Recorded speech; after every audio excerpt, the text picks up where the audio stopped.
Fala aí galerinha do YouTube, beleza?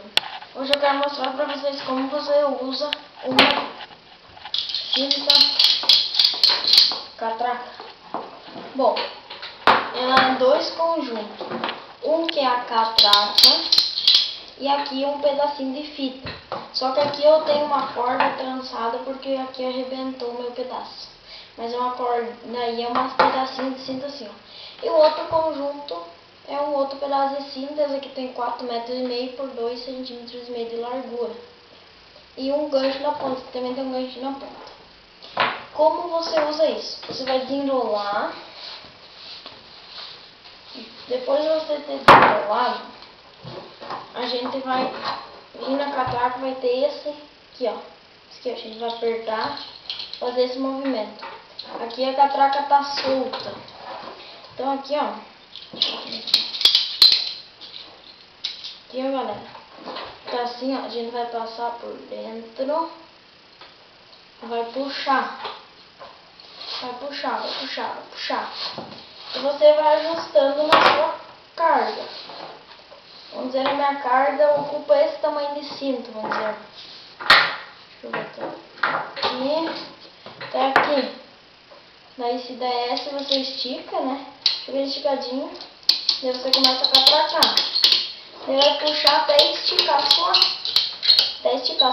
a sua carga. Vou fazer uma demonstração aqui, ó. Deixa eu soltar mais aqui.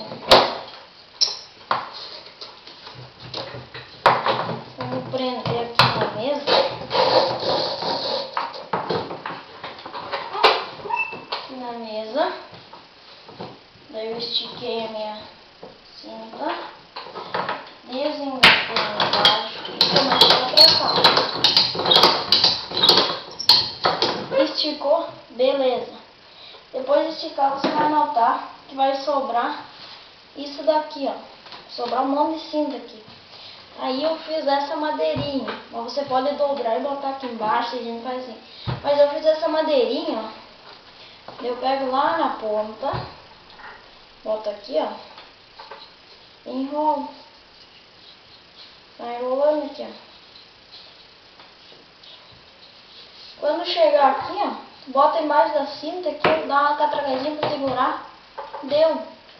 Muito boa. Porque se você vai usar corda, às vezes demora pra amarrar, não fica bem amarrada. Não é que não fica bem amarrada, né, galera? Você pode saber amarrar bem, você faz bem uma carga. Mas ela é mais rápida e é mais eficiente, né? Quando você quer soltar, você só aperta aqui, ó. Puxa pra cá, ó. Ela vai estar solta, ó. Solta, daí você vai puxar. Sua carga tá solta. Muito obrigado por assistirem. Até a próxima. Obrigado.